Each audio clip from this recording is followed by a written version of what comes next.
आजचा आमचा रेंज ट्रेकचा दुसरा दिवस. आज आम्ही जीवधन नाणेघाट करून परतीचा प्रवास असेल. अवधूत चिंतन श्री श्री गुरुदेव दत्त. बाबा किती वेळ लागेलो? बाबांचं 75 वय, 1.5 तासात गाडावर जातो. हो का? हम्म. तुम्ही जाणार का? हा तुटला कडा आहे का? त्याच्यात त्या बाजून जायचं, त्या बाजूने. घाटघर गावाबाहेरील हे छोटंसं तळे, तळ्याच्या बाजूला असलेलं हे महादेवाचं तळेश्वर मंदिर.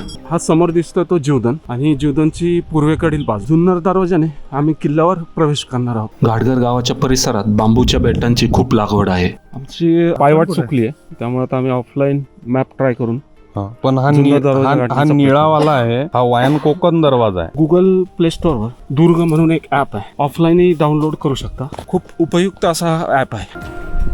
आम्ही जुन्नर दरवाजाकडे निघण्यासाठी 8:30ला सुरुवात केली होती. आता एक 10 वाजत आलेले आणि आम्ही जुन्नर दरवाजाच्या जवळ पोहोचलेलो आहोत. जुन्नर दरवाजाच्या पायऱ्या सुरू झालेल्या आहेत आणि हा वरती जाणारा मार्ग.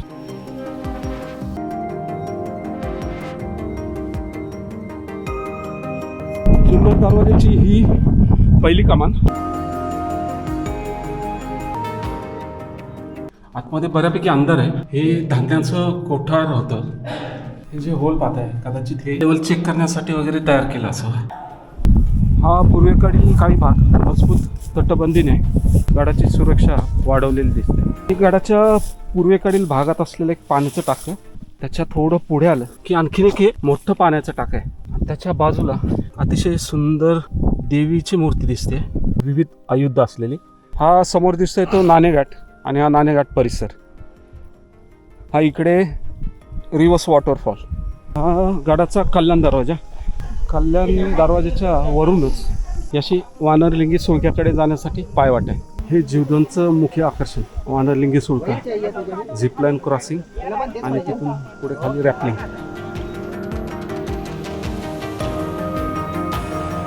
आम्ही जुन्नर दरवाजाने वरती आलो आणि आता कल्याण दरवाजाने डिसेंड करणार आहोत.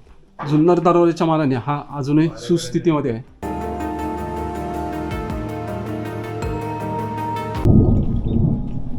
याला नाणेघाट आणि हे ते प्रसिद्ध रांजण की ज्यात ती नाणी जमा केली जायची. सातवाहन कुळातील राजा सिमुक याने कल्याण ते पैठण असा हा राजमार्ग वसवला आणि या मार्गाच्या तोंडाशी संरक्षक दुर्ग म्हणून जीवधनची निर्मिती झाली. तसं पाहिलं तर शिवनेरी, हडसर, चावंड आणि जीवधन ही दुर्ग चौकडीच नाणेघाटाची संरक्षण फळी. पण जीवधन हा अगदी जवळचा, घाटाच्या ऐन तोंडावर.